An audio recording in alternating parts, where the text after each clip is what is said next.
Ooh, good morning. It is Tuesday morning, October something.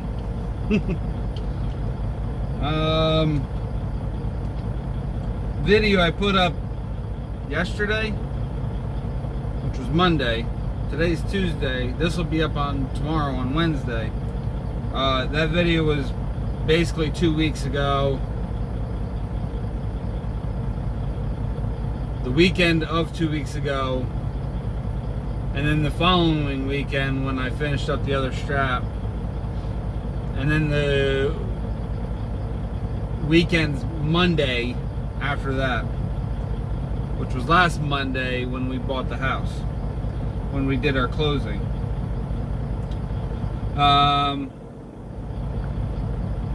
We're gonna get into all that coming up here shortly. I will go over quickly. Thursday, I'm trying to pull up a calendar. Here we go. So today is the 15th, the day after Columbus Day. Thursday the 3rd, we went to our lender and finalized some paperwork with them. Basically went over closing costs and stuff like that.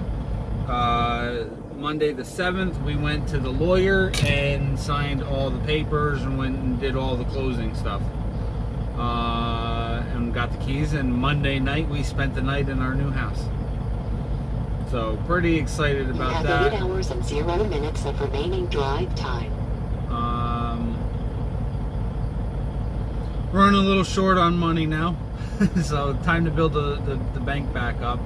I ended up getting a couple extra credit cards through Home Depot and Lowe's. Ordered some washing machine. Ordered a washing machine and a dryer. That's supposed to be coming tomorrow. The house is old. It's 1920 is when it was built. The one thing I really don't like is the gray water goes into basically a hole in the basement, and then it's set up with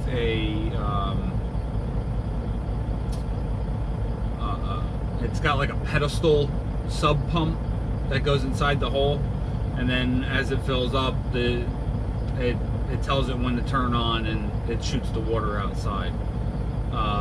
Unfortunately, that pedestal pump took a crap 2 days ago, so the basement started flooding, and we had to bring in.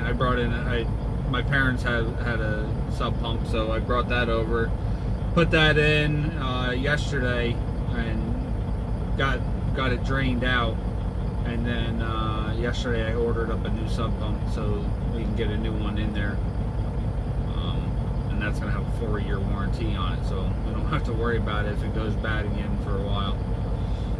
And then yesterday I turned on, just before I used the sub pump to empty out the hole, I turned on, we have a spigot that's out of the ground spigot that's connected to our well pump, and I turned that on yesterday and it knocked the circuit out. I thought the pump had took a shit, and I'm like, you gotta be kidding me. We just got the house, and I know things are gonna go and we're gonna have to replace things. I actually look forward to doing that because I like doing stuff around the house like that, fixing up stuff and replacing and whatnot. And I know when it goes out, I will fix it. I'm not gonna nickel and dime it and do what a lot of these scum lords do, like the one that we just had. I think we got a little fuzz there. I don't know if that made it worse or better. But I was afraid that the well pump took a shit. It was just the circuit at the pressure tank. So for some reason, when we turn that spigot on now, it's kicking it out. So we're gonna replace that and see if hopefully it'll change up things.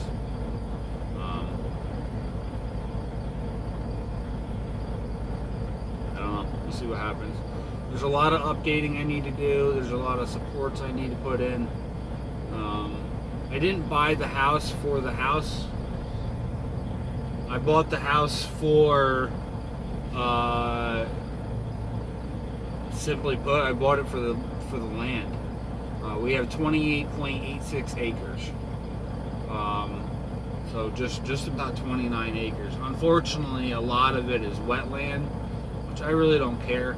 I'm looking for ATV stuff, somewhere where I can go riding and snowmobiling, which is where we'll use most of that land when it comes down to snowmobiling. We'll be able to, you know, when the ground's completely covered, we won't disturb the land at all by riding the sleds. So, the four-wheelers, I don't plan on doing much riding through there with the four-wheelers.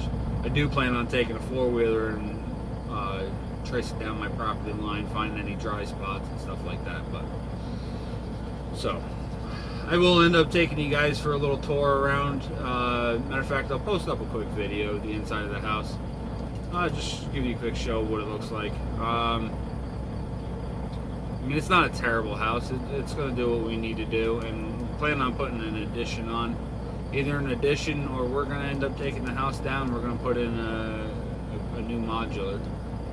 But that's a couple years down the road.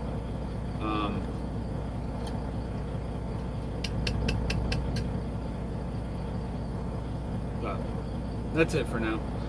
Right now we are going to Fort Drum, New York, picking up a load there and bringing that down to Louisiana. So yeah, let's hit the road. I guess before I actually end this, couple more updates for the truck. I officially put my seat back in the passenger side. Plenty of room behind the between the refrigerator and the seat, and I'm pretty sure that's back all the way. I hope you guys can see that pretty good. I'm not going to get out and show you right now because it's just covered in mud. Yesterday I actually took the truck to Syracuse because I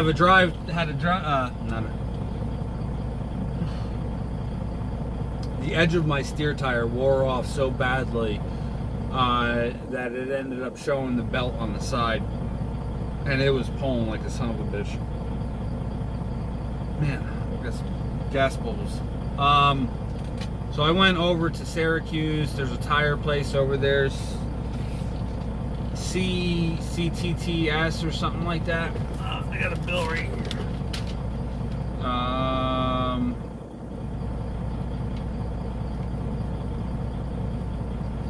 CTTC, Service Tire Truck Centers, in Syracuse. There's a bunch of locations throughout Pennsylvania and stuff. I told them that I really wanted to put a used tire on. This way I wasn't spending all the money to replace. I mean, my one tire still has 11/32 on it. I don't want to replace brand new tire yet. So luckily they had a used tire. It was a used Michelin. It has he said 9/32 on one side, 10/32 on the other side, and then my passenger tire has 11/32 on it. So it should get me another 6 months at least. And then when I need to, I'll go back to that place and get new tires put on. So the good part is I found a local place to get tires at, and they treated me really good. They gave me, I took a credit application and everything, so I can get that filled out. It doesn't have to be credit; it just to create an account with them, and then they'll keep a rough idea of what I've bought, what I've purchased, how long it's lasted me. Of course, usually when I get into programs like that, it usually ends up changing ownership or something within the next year, and they end up getting rid of all the programs that I joined them for. Anyhow, they charged me for that tire. Mind you, if you go to the TA or Petro, it doesn't matter how that tire is, automatically they want to charge you $250 for that used tire. For this tire, I got the bill right here. So for this tire, they charged me $125 for the tire, $30 for mountain dismount, and $1.25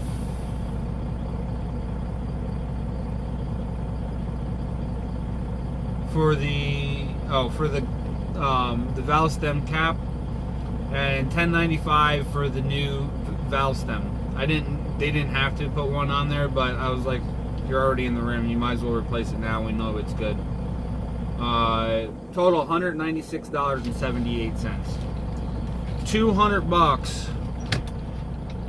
for a pretty new tire. I mean, yeah, it's used, but it's got 10-30 seconds on it. It's a very good tire.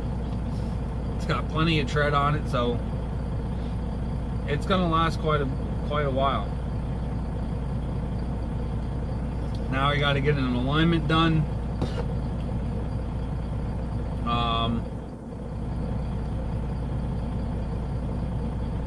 The only thing I really wish they did do, and they should have done, and I didn't catch it until I'm just thinking about it, they didn't do an alignment on the tire. Kind of threw me off why they didn't do an alignment. Or not an alignment, they didn't balance it.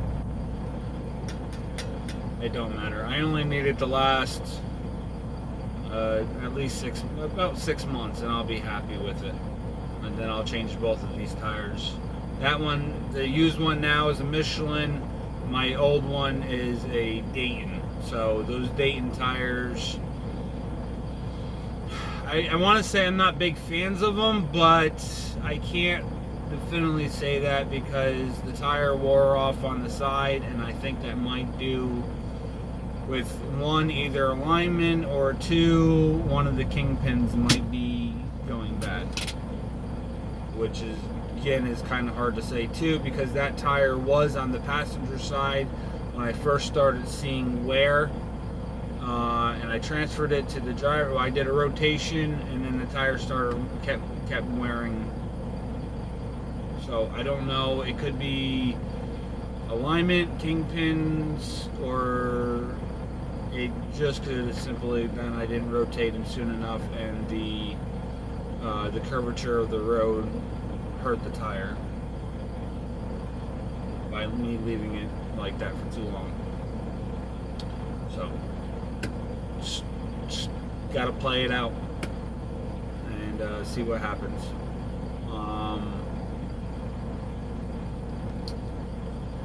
And we're running out of time, so we'll be back later.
Alright, here we go.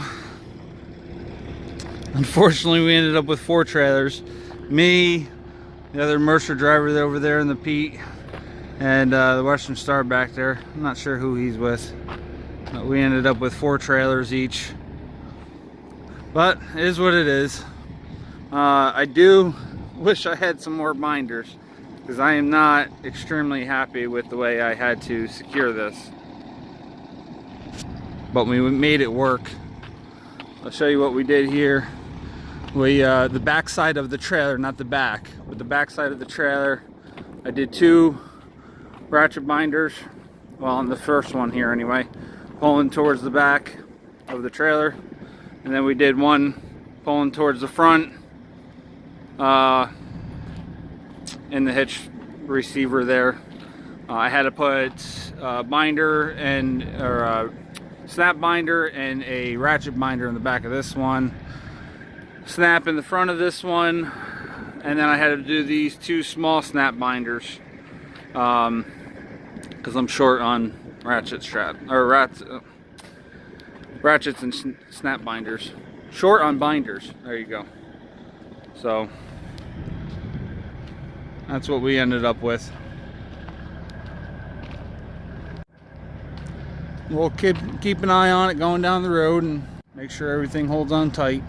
I ended up pushing these back here, the tarps and stuff, just to get them out of my way.